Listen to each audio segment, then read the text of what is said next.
What if a simple act of kindness, an ordinary gesture you thought no one noticed, was actually a test of fate?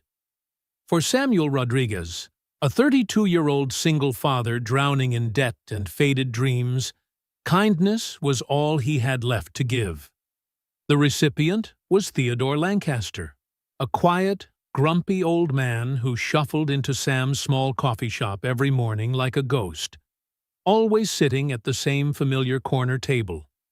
Day after day, Sam greeted him with a warm smile, a hot cup of coffee, and a few precious minutes of conversation, expecting nothing in return. He simply thought it was the simplest way to make the world a little easier to breathe, even if only for a few minutes on a gray morning. He had no idea that the lonely man sitting there was hiding a secret worth billions of dollars. A secret that was about to blow his entire life apart. Because on a stormy Tuesday morning, the coffee shop door didn't open for Theodore anymore. Instead, it opened for his team of lawyers, accompanied by 4 bodyguards in black suits, faces cold as stone. And they came for Sam.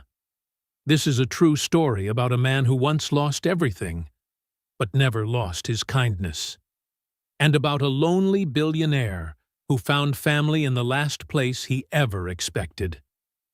If you believe a small act can change an entire life, hit subscribe and turn on the notification bell. So every week, I can share with you another story that reminds us how ordinary moments can restore faith in humanity. And now, what do you think will happen when that single father's name appears in the will of a stranger billionaire? Let's begin. The bell on the door of Beacon Street Cafe was the soundtrack of Samuel Rodriguez's life. Not a cheerful bell, but a weary, metallic chime announcing yet another customer in need of coffee, another plate to clear away, and a small, persistent hope that maybe, just maybe, the tip jar would be a little fuller today. The cafe itself was a relic, a time capsule stuck between decades gone by, with faded mustard-colored vinyl booths, linoleum floors that clung to your shoes, and the scent of burnt coffee mingled with bacon grease seeping into every crack of the wall. For Sam, or Samuel, as people still called him back in culinary school, Beacon Street Cafe was both a prison and a refuge. For the past 3 years, 6 days a week, from 5:30 in the morning until 2 in the afternoon, he performed the familiar dance of a waiter, gliding through narrow aisles with instinctive grace, balancing plates on his arm, pouring coffee without spilling a drop, and smiling so often that sometimes he forgot whether it was real. But his true passion, his soul, was locked away in a small apartment a few blocks down the street, buried under dust and unpaid bills. A dream of a restaurant bearing his name, where flavor was a language and food was a memory of childhood. That dream had become a luxury now, buried beneath piles of expenses, debt, and sleepless nights spent raising his child alone. To understand how Sam ended up in this life, we have to turn the clock back a little. Sam was born into a working-class immigrant family. His father, Miguel Rodriguez, was an electrician from Puerto Rico. His mother, Claire O'Connor, was an Irish-American nurse. They met at a hospital in Queens, between night shifts and a rainstorm, fell in love, and had Sam, their only child. He grew up between 2 worlds, hearing both Spanish and English, the smells of sofrito and soda bread blending in their tiny kitchen. His parents worked tirelessly to give their son a better life. And for a while, it seemed that dream was within reach. Sam went to culinary school. He had a natural gift for flavor, a sense of combining ingredients that caught the attention of head chefs. The future stretched wide open before him. Then Jessica Martinez walked into his life. They fell in love and married too young. When Jessica became pregnant, Sam believed he had everything: a career, a family, happiness. But life, as always, had other plans. His father, Miguel, died in a work accident when Sam was 25. 2 years later, his mother, Claire, lost her battle with cancer. And then, after their son Luke was born, Jessica realized she didn't want this life anymore. She didn't want the sleepless nights, the cramped apartment, or the financial weight of raising a child. One morning, when Luke was 2, Sam woke up to find a note on the kitchen table. "I'm sorry.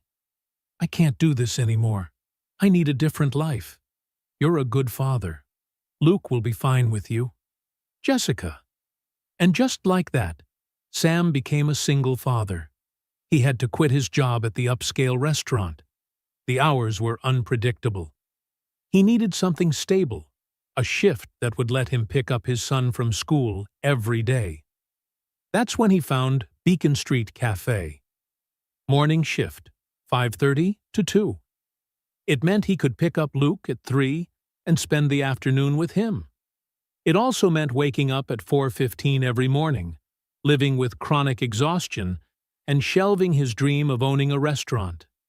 But Sam never complained, because every evening, when he opened the door and Luke came running, shouting, "Dad!" and wrapping his tiny arms around him as if the world contained only the two of them, every bit of fatigue melted away. Luke, 6 years old, curly black hair, wide brown eyes, was his everything. The boy was the reason Sam woke up every morning, the smile on his face through endless, tired days. But life was still hard. Very hard. Rent for their small Alphabet City apartment, $1,800 a month. After-school childcare, $800. Luke's asthma medication, $120, not fully covered by insurance.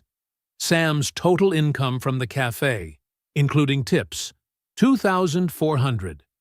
Do the math. 2,400 minus 2,720.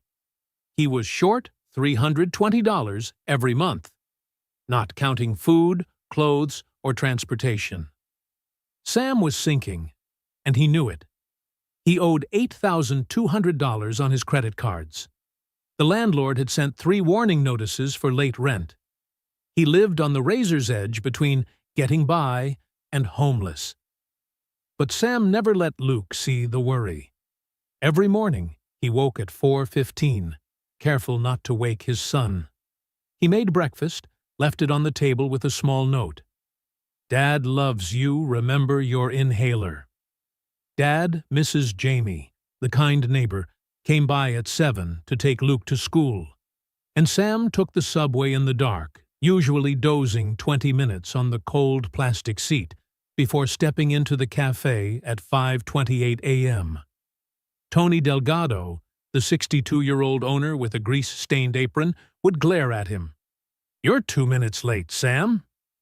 "Sorry, the train was delayed." Denise Murphy, the veteran waitress of 54, would shake her head. "That single dad's always slow." Bet the kid was sick again last night, Sam heard it, but never answered. He just tied his apron, brewed the coffee, and started another day like every other. The regulars were like recurring characters in a play. Frank, the construction foreman, always left exactly $1 as a tip, no matter the bill. The 2 secretaries from the nearby law office spent every morning gossiping about their boss's love life. And then there was Theodore. He wasn't just a regular. He was part of the cafe, like the flickering neon sign outside. Every morning at exactly 7:15, he pushed open the heavy glass door and shuffled slowly to the corner table by the window. He never looked at anyone. Always wore the same outfit: a faded tweed jacket, worn slacks, cracked leather shoes. His face was a map of wrinkles, his pale blue eyes clouded and distant, staring through things without really seeing them. He was a whisper in a noisy room. The first day he came in, Tony warned Sam, "Don't bother with the old man in the corner." He doesn't talk to anyone. Just give him black coffee and the special. He'll pay exact change and leave." Denise scoffed. "Waste of a four-top table. Should make him sit at the counter." But Sam saw something different. In that lonely, weathered figure, he recognized something familiar, a dignified kind of solitude that stirred the artist still living quietly inside him. So he ignored their advice. On that first day, he set a menu down in front of the man. "Good morning, sir. I'm Sam. Can I start you off with a coffee?" The old man just grunted without looking up. Sam poured the coffee anyway. The next day, he did the same, and the next. For a week straight, the man responded to every greeting with silence. But Sam persisted. "The toast looks extra good today." Or, "Cold out there. This coffee should warm you right up." Then one Monday morning, about a month later, when Sam brought the food over, he noticed the man struggling to cut his toast with a dull diner knife. His knuckles were swollen from arthritis. Without hesitation, Sam took the knife gently from his hand. "Let me help you with that," he said softly. He cut the toast into 4 small squares, bite-sized. For the first time, Theodore looked up. His cloudy blue eyes met Sam's, and for a fleeting second, Sam saw a spark. Maybe surprise, maybe gratitude. The man gave a small nod, then lowered his head again. That was a victory. From that day forward, they had a quiet ritual. Sam brought black coffee, the special of the day, and always cut the toast. Sometimes he shared small stories, a funny customer, or a dream of a restaurant that blended the flavors of his father's Puerto Rico and his mother's Ireland. The man never replied, but Sam could feel him listening. Sometimes Theodore left an extra quarter on the table, a silent acknowledgement that, to Sam, meant more than a $20 bill. His co-workers teased him endlessly. "Still flirting with your corner boyfriend, Sam?" Denise smirked. "Leave the old man alone," Tony grumbled. "As long as he doesn't complain, it's fine." Sam didn't care. Those 10 minutes each morning had become an anchor in his chaotic life. In a world that demanded too much and gave too little, that fragile connection felt pure. He wasn't doing it for tips or thanks.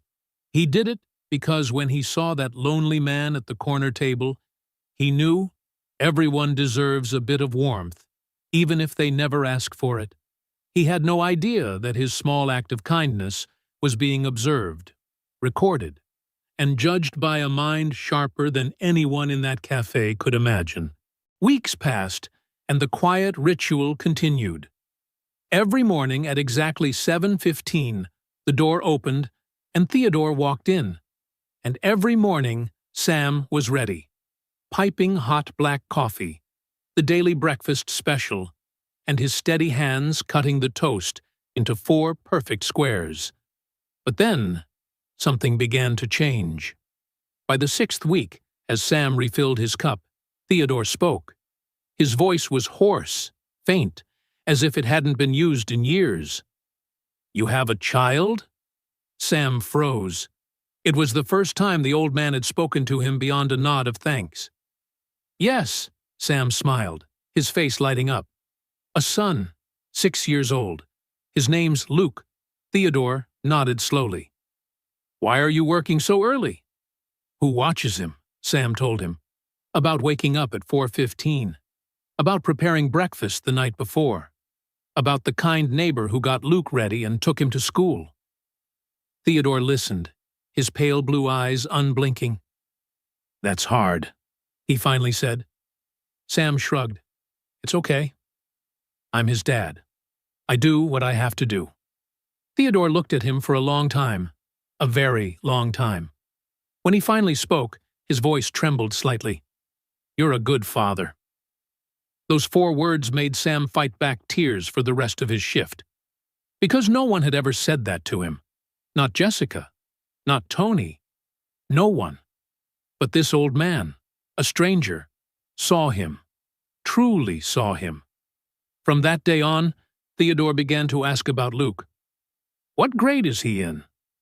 What does he like? Do you read to him?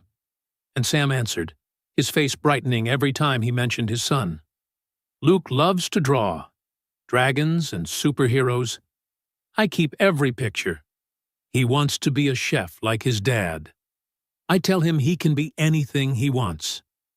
Theodore listened, and sometimes, very rarely, a faint smile tugged at the corner of his lips. One Saturday morning in the 8th week, everything changed. Sam got a call from Mrs. Jamie, the neighbor. Sam, I'm so sorry. I can't watch Luke today. My daughter's sick. Sam's heart sank. He had to work. He couldn't miss his shift. Tony had already warned him more than once. With no other choice, he brought Luke to the cafe. Daddy has to work, buddy, he said as they rode the subway. You'll sit quietly and do your homework, okay? Luke, wearing his Spider-Man backpack, nodded eagerly. Yes, Dad, I'll be good. As soon as they walked in, Tony looked up from behind the counter, frowning. Sam, why's your kid here? I'm sorry, Tony. The sitter canceled last minute. I had no choice. He'll sit quietly in the corner, I promise. Tony sighed. Fine. Just don't lose customers. Sam led Luke to a small table near the kitchen where the boy could see him. Sit here and color, okay? I'll check on you often. Luke opened his coloring book and box of crayons, tongue poking out as he concentrated on a page of Spider-Man. Sam started his shift, his eyes constantly flicking toward his son. At exactly 7:15, the door opened. Theodore walked in, but this time, as he passed, he stopped. He looked at Luke, the little boy sitting alone, bent over his drawing. Sam noticed and hurried over. I'm sorry, sir, he said quietly, embarrassed. I had to bring my son today. The sitter canceled. He won't cause any trouble. Theodore looked at Luke, then back at Sam. That's your son? Yes, sir. His name's Luke. He's 6. Theodore stayed silent for a long moment. Then he said something Sam didn't expect. Let him sit with me. Sam froze. But you! Theodore's eyes met his. For the first time, emotion flickered clearly within those pale blue irises. Pain, longing, loneliness. I'd like to get to know him. May I? Sam nodded, almost not believing what he'd heard. He led Luke to the corner table. Luke, this is Mr. Lancaster. Say hello. Buddy Luke looked up, his big brown eyes wide. Hi, sir. I'm Luke. Theodore slowly sat down, studying the boy with an expression Sam couldn't quite read. What are you drawing? Luke grinned proudly and held out the paper. I drew my dad. He's my superhero. The drawing was as clumsy as any 6-year-old's. A stick figure holding a tray of food, with messy words scrawled above. My dad, my hero. Theodore held the paper, his hand trembling. Sam noticed something strange. A tear sliding down the old man's cheek. You're very lucky, Theodore said softly, his voice shaking, to have a father like that. Luke nodded eagerly. Yes, sir. He's the best dad in the world.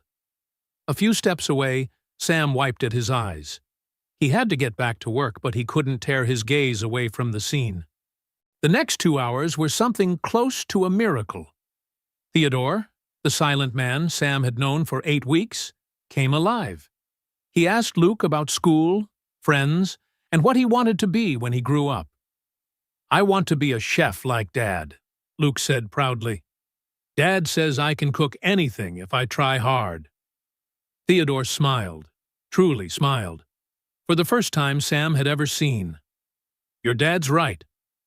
Do you know how to count? Yes, I can add and subtract. Let me teach you a bit of math then. If your dad agrees. Sam, pouring coffee at another table, looked up and nodded. Of course, sir.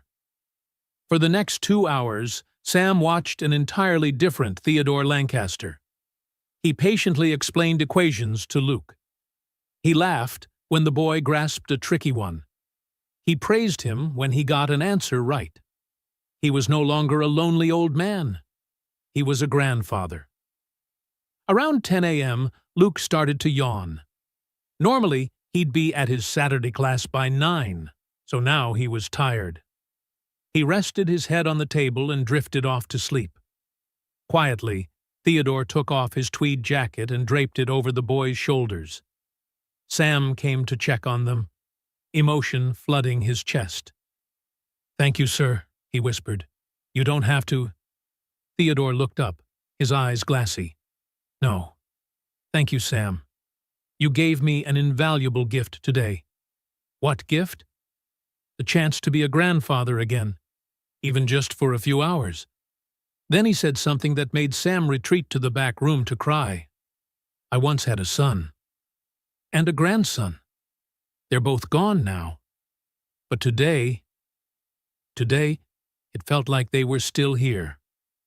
By noon, Theodore was preparing to leave, much later than his usual 8:30 departure. Luke had woken up, full of energy. "Mr. Lancaster, will you come back next week?"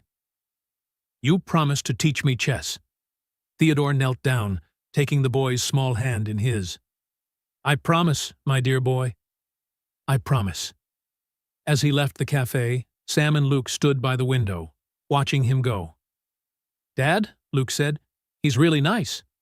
Sam hugged his son tightly. "Yes, buddy. He really is."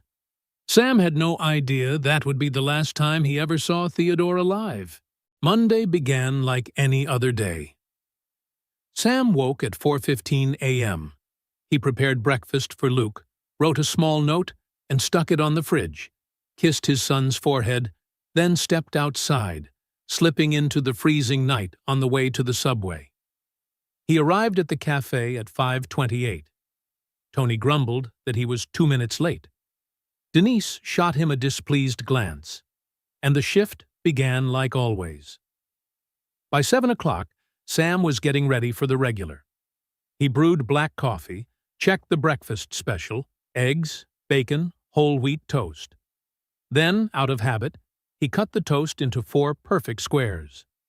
He set everything on the corner table where the man always sat, and waited. 7:15. The door still didn't open. Sam looked at the clock. Maybe his train was delayed.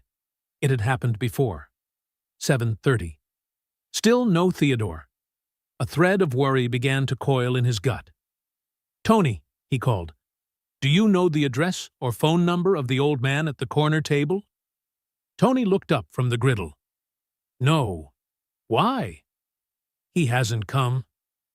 He's never late." Denise let out a sharp little laugh. "With money like his, he's probably vacationing in Florida." But Sam didn't laugh. A strange unease was blooming inside him. 7:45. 8 o'clock. 8:30. No Theodore.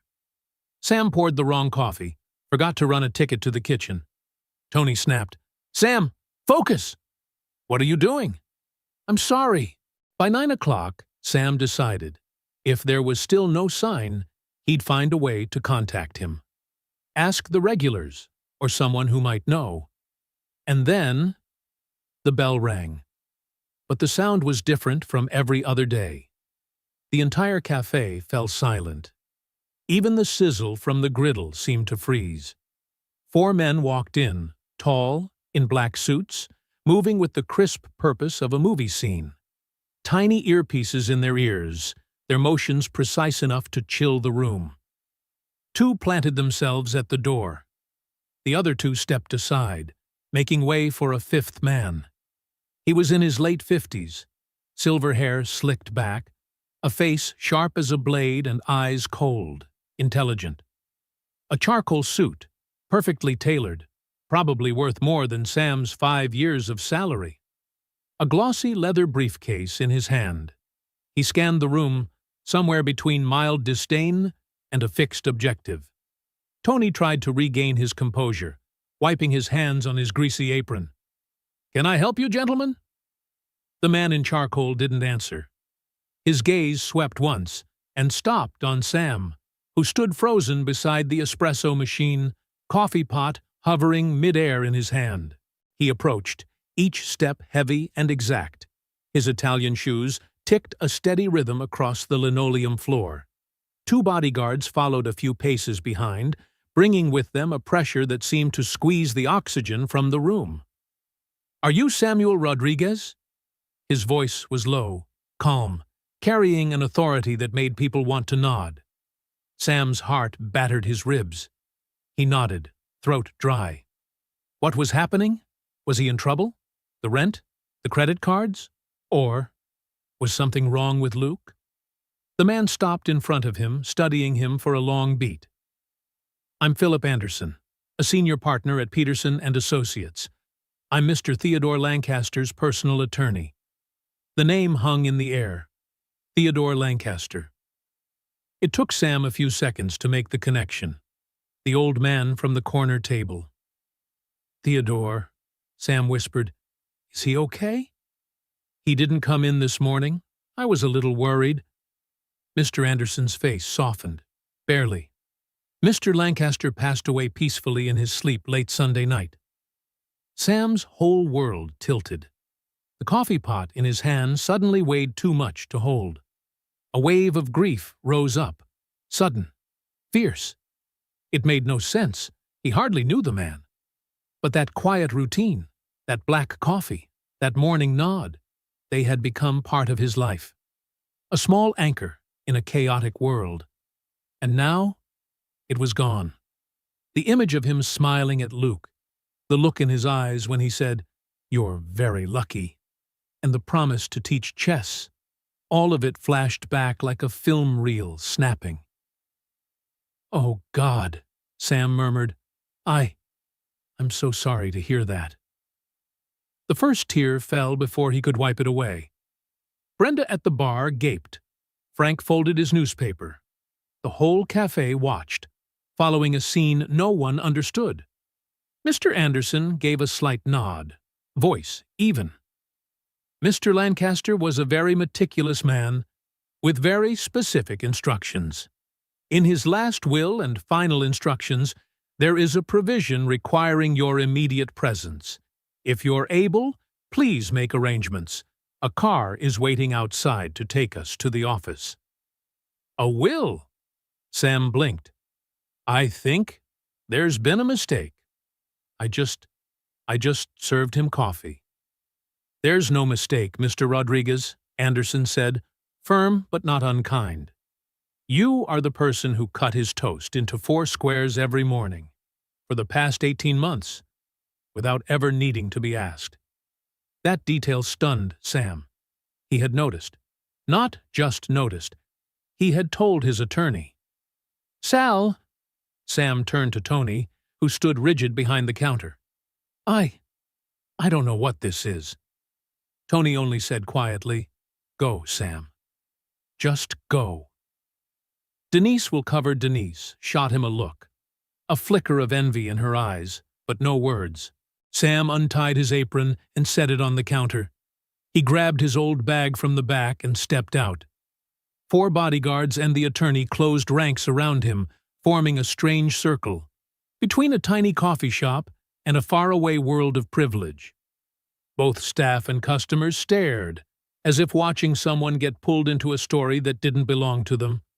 Outside, the air was cold and damp. A sleek black Lincoln Continental waited at the curb, engine purring softly. A bodyguard opened the door.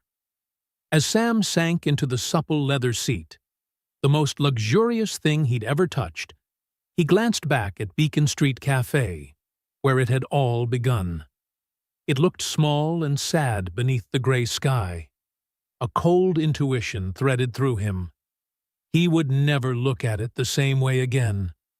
The morning ritual was over, and something new, complicated, profound, and impossible to predict, had just begun. The trip to the law office was a silent, surreal passage across the city. Sam stared out through the dark-tinted window. familiar streets suddenly felt distant, separated from him by a thin veil of mist. Inside the car was a quiet oasis steeped in the smell of leather and polish. Mr. Anderson sat opposite, flipping through documents in his leather briefcase. His face was a professional mask, unreadable. In Sam's head spun a vortex of confusion and a dull grief for the old man he had hardly truly known. Peterson and Associates occupied the top floor of a glittering skyscraper in the financial district. A world far from Beacon Street Cafe, marble floors, soaring glass walls with a panoramic view of the city, hushed corridors lined with art. Sam, in faded jeans and worn sneakers, felt like a stray cat that had wandered into a palace. He was led into a large conference room where a long, glossy walnut table dominated the space. At one end of the table sat two people who looked out of place here, though for different reasons. They radiated the aura of offended privilege and impatience. The man, late 20s, hair slicked back, a designer suit a bit too tight, eyes etched with irritation. The woman beside him, likely his mother, dressed flawlessly, her face a mask of polite disdain, 10 fingers tapping impatiently on the tabletop. Mr. Anderson cleared his throat as they entered. Ms. Natalie Lancaster, Mr. Justin Lancaster. This is Mr. Samuel Rodriguez. Justin's gaze slid over Sam with open contempt, his lip curling. This is who we've been waiting for. A waiter? Grandpa must have been senile. Justin, please, the mother chided, though there was no heat in her voice. Her look toward Sam was just as cold. Mr. Rodriguez, please have a seat. Anderson indicated the chair at the opposite head of the table, set apart from the Lancasters. The distance was intentional, a chasm between two worlds. Sam sat down, fingers interlaced tightly in his lap. The bodyguards stood motionless against the far wall. The air was so taut it could be cut with a knife. Now that all parties to the principal will are present, we'll begin, Anderson announced, opening a thick leather-bound file. He put on reading glasses and began in an even, dry tone. Most of it was legal terminology that washed over Sam. Trusts, endowments for charities he'd never heard of, bequests to funds he couldn't picture. The numbers were so enormous they became abstractions, no longer money. Clearly, the Lancaster estate was a mountain. Then Anderson paused, looking directly at Natalie and Justin. To my daughter-in-law, Natalie Lancaster, and to my grandson, Justin Lancaster, I bequeath the contents of the Lancaster Family Trust, as previously arranged. The principal amount equivalent to $5 million to each, Justin snorted loudly. $5 million? That's it? An insult. The company's worth billions. Your grandfather liquidated most of his personal holdings over the past 2 years, Anderson replied coolly. He had full rights over his assets. He owed no one anything. He owes us, Natalie snapped, the polite mask cracking. We are his family. Anderson ignored the outburst and read on. All remaining personal effects, real property, and control of Lancaster Enterprises shall be handled as follows. He drew a deep breath. Sam held his, still not knowing why he was here. To my friend and physician, Dr. Howard Chen, I leave $2 million. He turned a page. Sam's eyes widened. And now, Anderson looked up over the rim of his glasses straight at Sam, his voice carrying in the hushed room, we come to the final clause. He read, To Mr. Samuel Rodriguez, the young man at Beacon Street Cafe, who extended kindness to an old man when there was no reason to, who treated him with dignity when others saw only a nuisance, and who never forgot to cut his toast because he noticed the old man's hands trembled. Sam's vision blurred with tears. He had noticed all of it. Anderson continued, his voice seeming to soften. To Mr. Rodriguez, I leave a legacy of kindness repaid. First, a gift of $500,000 to be transferred immediately to his account, to ease burdens as he once eased mine. Sam's mouth fell open. The room tilted. $500,000. More than any number he'd ever held in his life. Enough to clear every debt, to provide for Luke for years. A miracle. What? Justin shot to his feet, roaring. The old man's given $500,000 to some busboy? We'll sue. He wasn't of sound mind. Sit down, Mr. Lancaster, Anderson said, voice like ice. I'm not finished. Justin glared, then sank back into his chair, face flushed with rage. Anderson adjusted his glasses and read the final line. And finally, because it was the last place on earth I felt seen, not as a source of money, but as a human being, I bequeath to Mr. Samuel Rodriguez the entirety of the assets and business known as Beacon Street Cafe at 428 East 14th Street, which I purchased 6 months ago through a subsidiary. Silence. A heavy, suffocating silence filled the conference room. Sam stared. The cafe? He had bought the cafe for himself. Justin laughed, not a pleasant laugh, but a cold, vicious, incredulous bark. The cafe. He left him a grease trap. Perfect. After all those pretty words, he locked the busboy in his own cage. Grandpa had a twisted sense of humor, but Anderson did not laugh. He closed the will, removed his glasses, and looked at Sam with an expression hard to name. Part sympathy, part respect, and part warning. There is one more thing, Mr. Rodriguez. The cafe comes with a small investment portfolio Mr. Lancaster attached to the business to secure long-term operations and renovation. That portfolio is currently valued at approximately $6 million. Justin's laughter died. The color drained from his face, from red to chalk white. Natalie's carefully manicured hand flew to cover her mouth. Sam felt the ground drop away beneath him. $6 million. The cafe. Not a cage. A kingdom. The taciturn old man he served every morning, the man he had once pitied, wasn't just wealthy. He was Theodore Lancaster, founder of Lancaster Enterprises, a mogul hiding in plain sight. And he had just handed a one-time culinary school dropout turned waiter the keys to a new life. A life that, judging by the sparks flaring in Justin Lancaster's eyes, might become very, very dangerous. Leaving the law office was like stepping out of a decompression chamber into a storm. Bodyguards escorted Sam to the Lincoln Continental, shielding him from Justin's frothing stream of insults as he followed them into the hallway. "This isn't over, you piece of trash!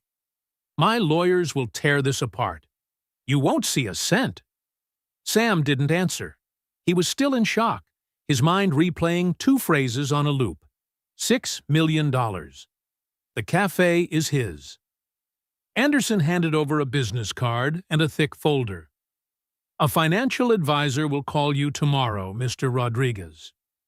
Do not speak to anyone, especially members of the Lancaster family. If they contact you, call me immediately." Mr. Lancaster anticipated their reaction. "Inside the folder there's an envelope, a private letter to you. Read it when you have a quiet moment." The car dropped him in front of the shabby building where he lived. The contrast numbed him. 1 minute walnut wood and billion-dollar figures. The next, a dusty, creaking staircase leading up to a small apartment. He unlocked the door and stepped inside. Canvases leaned against the wall. An empty easel stood, a silent reminder of a life on hold. The first thing he did was call Luke's after-school program.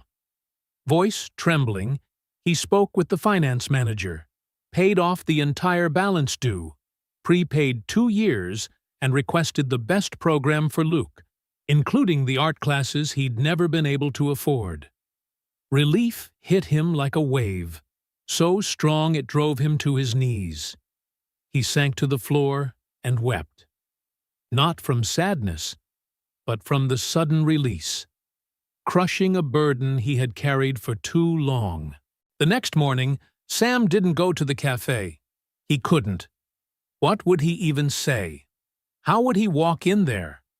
Instead, he went to the bank with the $500,000 trust check Anderson had prepared.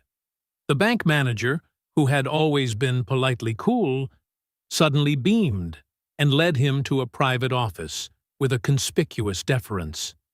The world around him had begun to change. By afternoon, he knew he couldn't hide forever. He had to face it. He took a deep breath and walked the familiar streets back to Beacon Street Cafe. During the lunch rush, through the glass, he saw Denise bustling, Tony sweating over the griddle. He pushed open the door. The bell chimed, heads turned, conversations died. Tony looked up, spatula in hand. Denise froze mid-step with a tray of sandwiches. They had all heard. The rumor from Frank, who'd witnessed the morning before, must have spread everywhere. "Sam," Tony said, his voice uncertain, "I heard you came into some money." Sam stepped up to the counter. He looked from Tony to Denise, to the kitchen staff peeking out, the people who had once been his whole world. "It's true," Sam said, his voice steady in a way that surprised him. "Mr. Lancaster left me some money, and he left me the cafe." A murmur rippled through the staff. Tony's spatula clanged onto the griddle. "Left you what?" "I've owned this place for 30 years. Sam's heart sank. This was the part Anderson had warned him about. He opened the folder and pulled out a document. "According to this, Tony, you sold the cafe 6 months ago to Lancaster Holdings. Since then, you've been a salaried manager." Tony went still. His face went ash-gray. "Lancaster Holdings. They paid me a fortune, more than this place was worth. I figured some developer would tear it down. I had no idea." He slumped onto a stool, as if the ground had given way. "So I've been working for the old man all this time. And now, I work for you." The absurdity hit everyone at once. Sam Rodriguez, the quiet server whose hours had been cut, was now their boss. Denise barked out a bitter, scraping laugh. "Fairy tale stuff, huh? So what now, boss? Fire everyone and hire your friends?" The test hung in the air. The first trial. Every eye fixed on Sam. He could feel the anger, the suspicion, the fear. The old life was gone. He was no longer one of them. He was the owner, the other. Sam drew a breath, setting aside his shock and fear. He thought of Theodore, of the man's quiet dignity. What would he want? "No one's getting fired." His voice was clear and firm, even to his own surprise. "Nothing changes right now. Tony, you're the best short-order cook in the city. Denise, you can run 6 tables without breaking a sweat. This place works because of all of you. I don't know much about running a business. I'm going to need your help." That sincerity vented the pressure in the room. Tony looked up, a flicker of hope in his eyes. Denise still frowned, unconvinced. "So, what's your big plan? Champagne with caviar?" "No," Sam said with a small smile. "The first since yesterday. But I'm buying a new espresso machine, a knife grinder, and we're fixing that air conditioner." It was exactly the right thing to say. A couple of cooks in the back laughed. Those were the daily gripes. Small, stubborn miseries. Having the new owner, once their co-worker, acknowledge them meant more than they expected. At that moment, the bell chimed again. A mail carrier stood in the doorway. "Package for Sam Rodriguez." Sam signed, opened it, puzzled. Inside was a slim, elegant box stamped Peterson and Associates. Resting on velvet lay an antique brass key and a handwritten letter on thick cream paper. The handwriting was shaky, but clear. From Theodore. Sam opened the letter, hands trembling.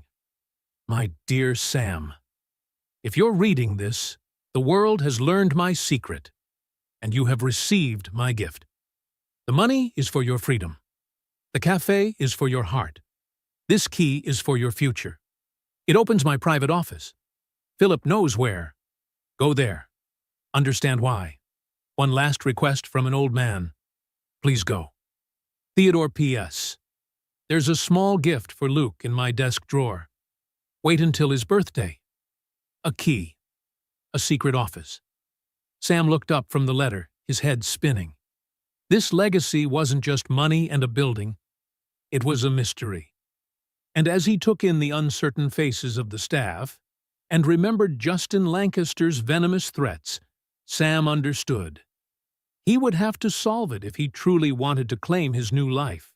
The address Mr. Anderson gave Sam was on Fifth Avenue, one of those pre-war limestone buildings with a canopied entrance and a doorman who looked like a retired general.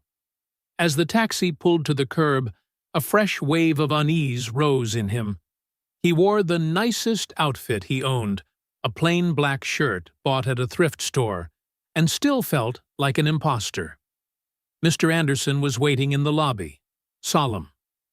He hasn't let anyone into his private apartment in over 10 years, he said, as the two of them stood in a wood-paneled elevator gliding quietly to the top floor. Not even family.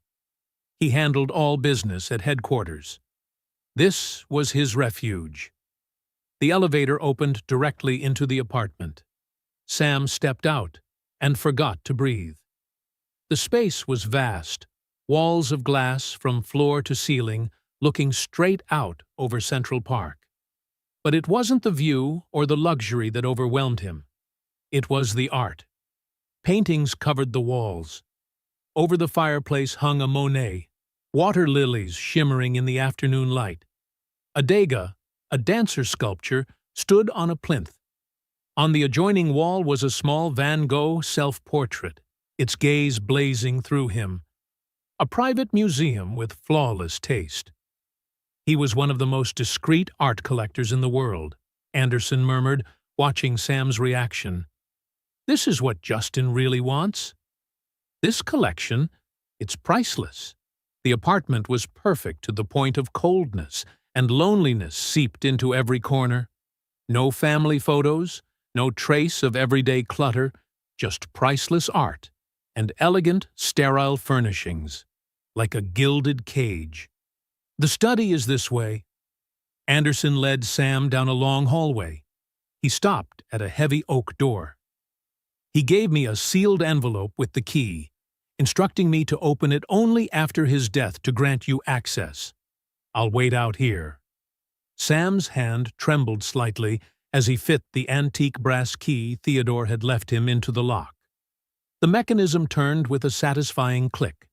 He pushed the door open and stepped inside. The study was nothing like the rest of the apartment. Warm, lived in. Books crammed every shelf, from classical literature to modern physics. By the fireplace sat a large, worn leather armchair. The air carried the faint scent of old paper and extinguished pipe tobacco. But what dominated the room was the wall behind the desk. Not a painting, a corkboard, stretching from floor to ceiling, overlaid with a complex web of photographs, stock charts, legal documents, handwritten notes, all connected with colored string. The strategic map of a general commanding a global empire. This was the true Theodore Lancaster. At the very center of that web was something out of tune, a small, slightly blurred photograph. Sam stepped closer. It showed a woman laughing, seated on a checkered picnic blanket in a park. She was lovely, kind eyes, a warm smile. Beside it, another photo. The same woman, standing proudly in front of a small, charming shop. The sign read, Maggie's Table, where everyone is family. Sam's eyes were drawn to yellowed newspaper clippings. The headlines told a tragic story. Promising restaurateur Margaret Lancaster killed in car accident. Corporate shark Harrison Vance snaps up bankrupt restaurant chain. Lancaster Enterprises announces hostile takeover of Vance Industries. Everything clicked into place. Margaret must have been his wife, someone who opened simple places where people could sit and eat together. She was gone, and a corporate predator named Vance seemed to have profited, only to be crushed years later by Theodore's retaliation. Sam glanced at another section of the board, the part devoted to Justin. Photos of Justin on yachts, in nightclubs, with a string of models. Financial reports showing massive losses from a tech startup funded with his grandfather's money. Copies of checks Theodore had written to cover his grandson's gambling debts. A note in Theodore's shaky hand. It carries her name, but not her heart. At last, Sam's gaze settled on a small empty patch of board. Pinned there was a recent photo, a distant candid, of Sam himself. He was standing outside Beacon Street Cafe on a break, smiling at something on his phone. Beside it was a handwritten scrap. He has her heart. Tears slid down Sam's cheeks. It had never been about toast. He hadn't been testing Sam's kindness. He'd been searching for a reflection of the wife he lost. Someone with a good heart, who understood that the worth of a place isn't in its price, but in the warmth and dignity it gives. The cafe wasn't just any diner. It reminded him of Margaret's dream. By leaving it to Sam, Theodore wasn't merely giving a gift. He was entrusting Margaret's legacy. A new resolve hardened Sam's grief. Now, it wasn't about money. It was about honoring the faith of a lonely old man who had lost everything that truly mattered. Justin didn't just want money. He wanted to erase the last thing his grandfather had built. The only legacy Theodore believed was worthy. Sam stepped to the desk. On it sat a sealed envelope with his name. He opened it. Inside were a letter and a share certificate. A single share of Lancaster Enterprises. The letter read, "Sam, knowledge is power. This single share gives you the legal right to attend next month's annual shareholders meeting. Justin will be there. He will try to seize control of the board. He thinks you're a nobody. Prove him wrong. Everything you need is in this room. Your friend, Theodore." Sam looked around. The lattice of power, the story of love, loss, and revenge. A complete dossier on the Lancaster Empire and its enemies. Theodore hadn't left just a diner and a fortune. He had left Sam an arsenal. The battle with Justin Lancaster was coming, and Theodore had just armed the most unlikely soldier for the fight of his life. The following weeks were a whirlwind of change for Sam. By day, he learned to run Beacon Street Cafe.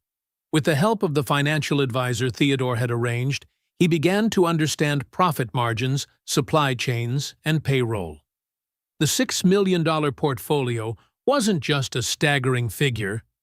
It was a finely tuned trust, generating steady income to keep the cafe running, pay the staff, and let him live without fear for the first time in years. The first thing he did was raise everyone's wages, starting with Tony and Denise. Denise, once his sharpest skeptic, still eyed him warily, as if waiting for the mask to slip. The turning point came one sweltering afternoon when the ancient kitchen air conditioner groaned once and died. The temperature soared like a furnace. "That's it! I quit!" Denise threw down her apron. "I'm not working in a sauna." Once, Sam would have begged her to stay. Now he only nodded. "You're right," he said calmly. "This is unacceptable." He picked up the phone.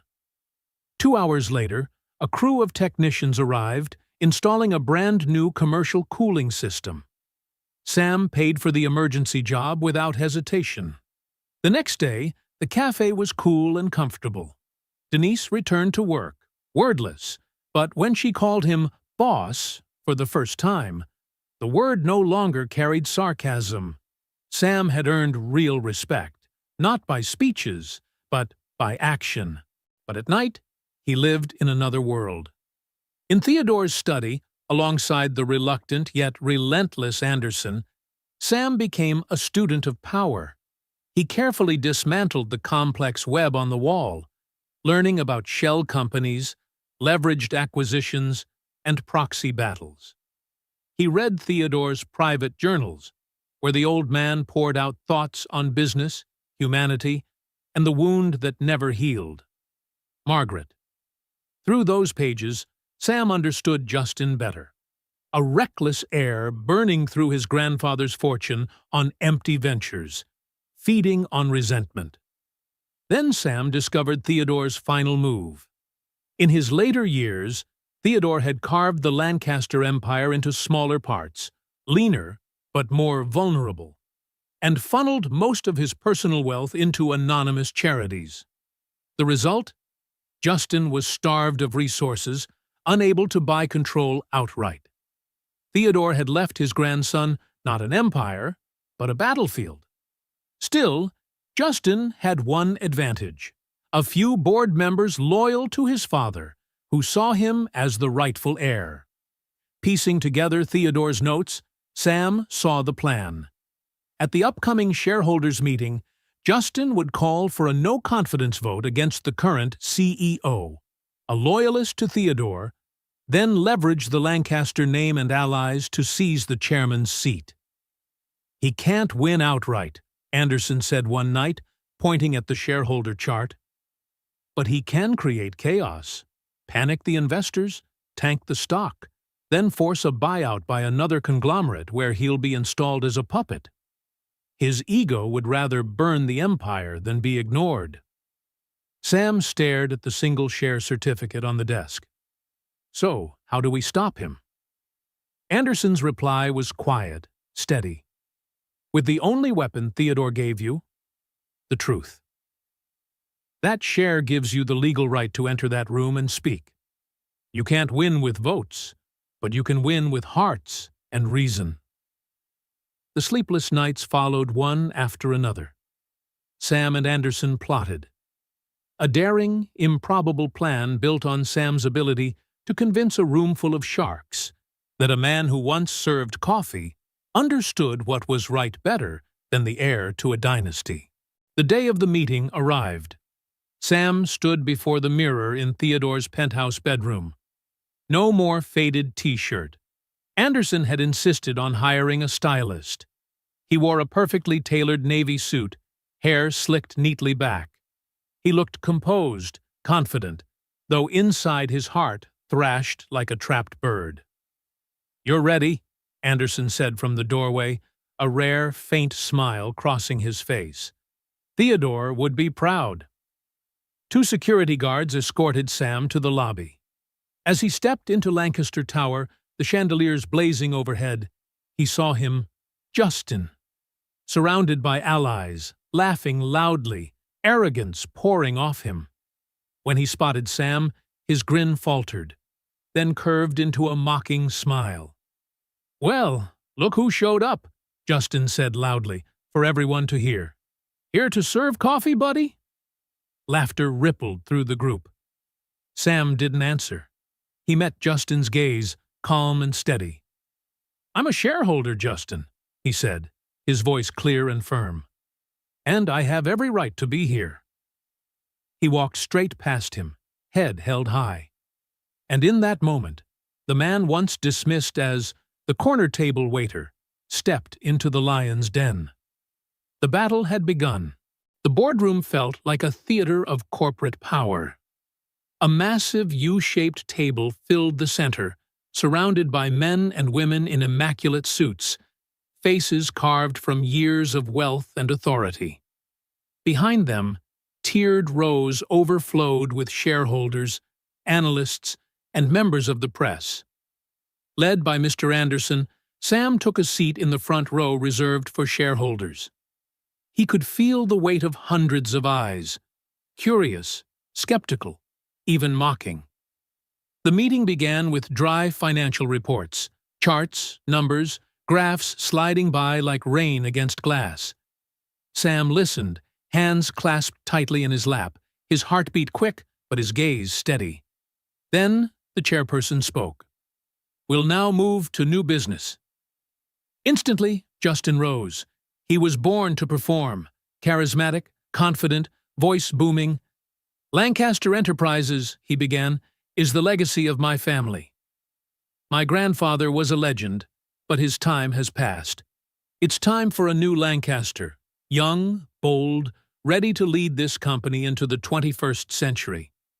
He spoke passionately, painting grand visions, tearing down the current leadership as stagnant and uninspired. Then came his final crescendo. "I formally call for a vote of no confidence in the current CEO, and I nominate myself, Justin Lancaster, as the new chairman of the board." A murmur rippled through the room. Several board members nodded, clearly supportive.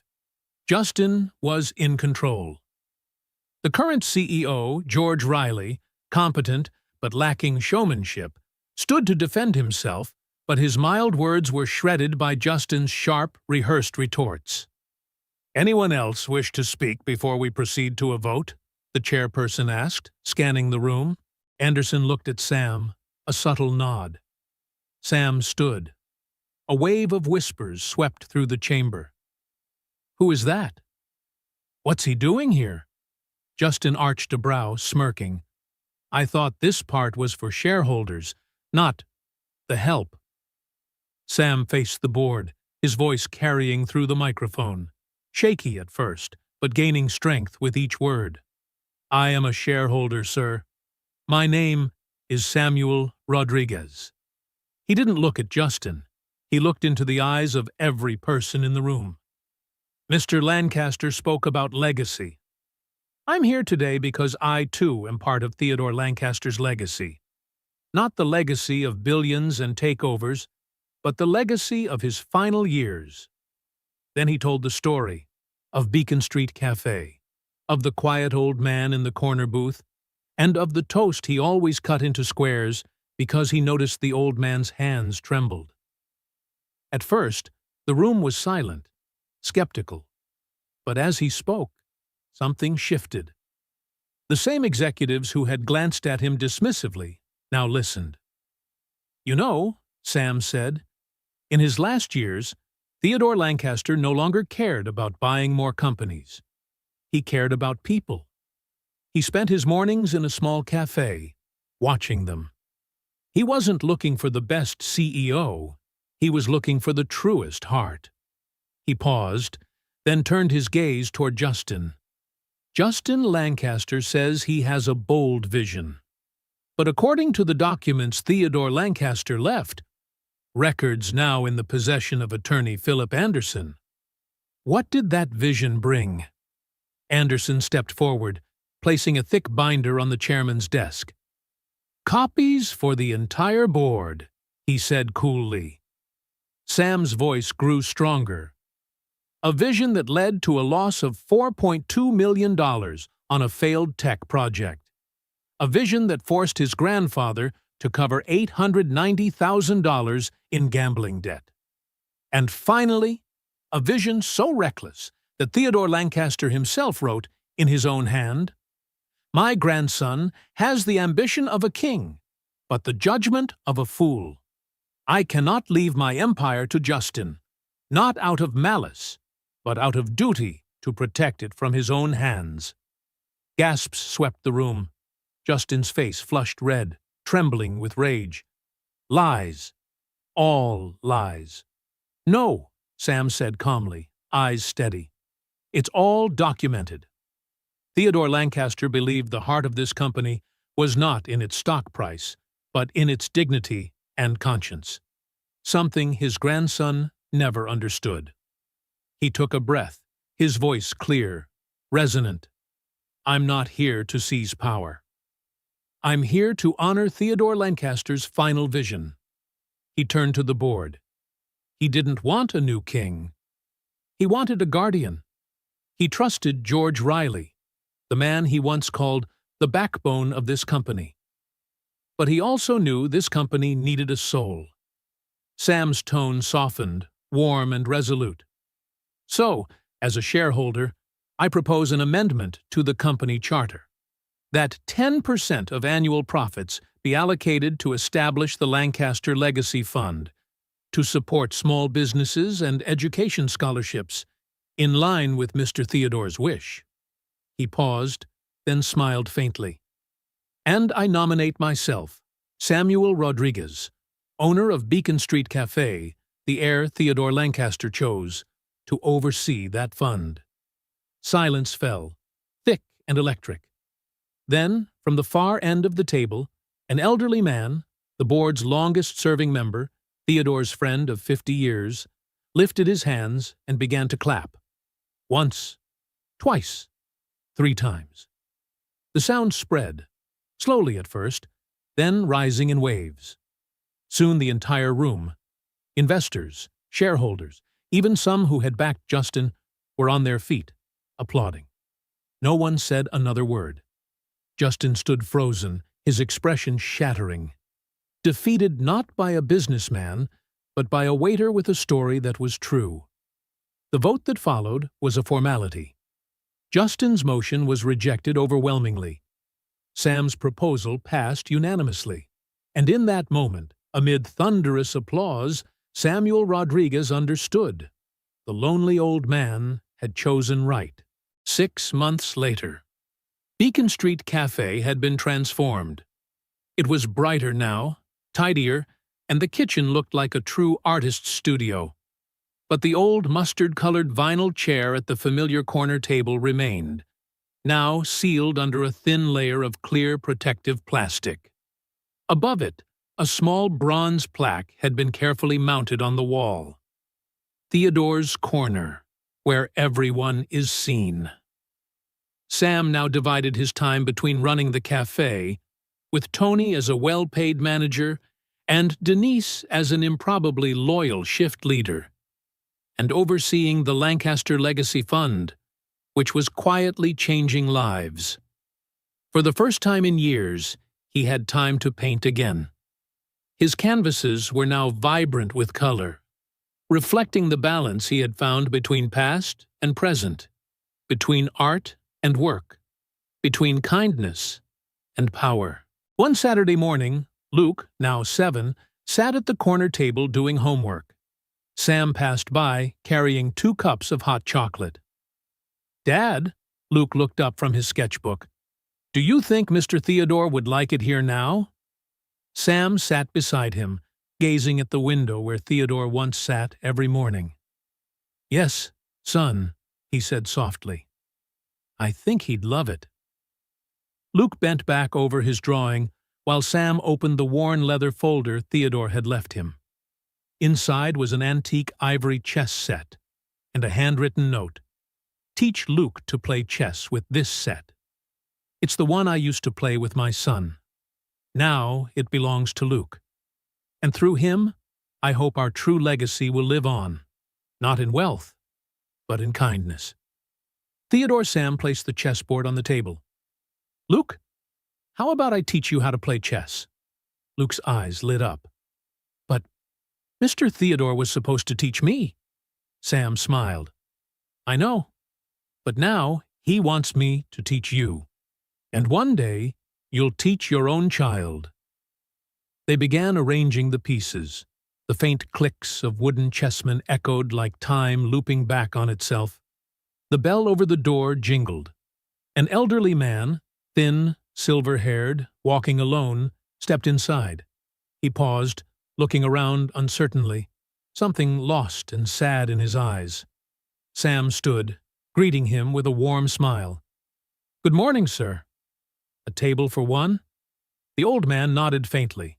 Sam led him to the corner table, Theodore's table. "This is the best seat in the house," Sam said. "How do you take your coffee?" "Black," the old man murmured. Sam nodded and turned toward the counter. As he did, he caught Luke watching. "Dad," Luke whispered, "he looks sad." Sam bent down, resting a hand on his son's shoulder. "Yes, he does, buddy. And that's why we have to be kind to him. Sometimes, all a person needs is someone willing to see them." Luke nodded solemnly. "Like Mr. Theodore? Saw you?" Sam smiled, voice barely above a whisper. "That's right, son. Just like Mr. Theodore saw me." He stood, poured the coffee, and brought it to the table. "Here's your coffee, sir. I'll have your breakfast right out." As Sam turned back toward the kitchen, sunlight streamed through the window, glinting off the bronze plaque. He paused, quietly speaking into the morning air, a message of gratitude carried on the light. "Thank you, Theodore. You didn't just save me. You taught me what legacy truly means. It's not what we leave to people, but what we leave in them." Sam's story reminds us that the greatest investments in life are not in stocks or bonds, but in people. A small act of kindness, a moment of dignity given to someone who feels invisible, can ripple further than we imagine. Theodore Lancaster once had everything: wealth, power, fame. But he left this world yearning for something money could never buy: genuine connection. And he found it in a humble cafe, through the hands of a man who chose kindness over bitterness. Sam didn't just inherit a fortune. He inherited a responsibility to prove that true wealth isn't about what we have, but how we use it. His story asks us a question: who are the silent Theodores in your life? And do you have the grace to recognize them? If this story of unexpected kindness and the power of empathy touched you, take a moment to share it, so others can hear it too. And don't forget to subscribe for more heartfelt true stories each week. Because sometimes, one small act of kindness can change an entire life. Not only for the one who receives it, but for the one who gives it.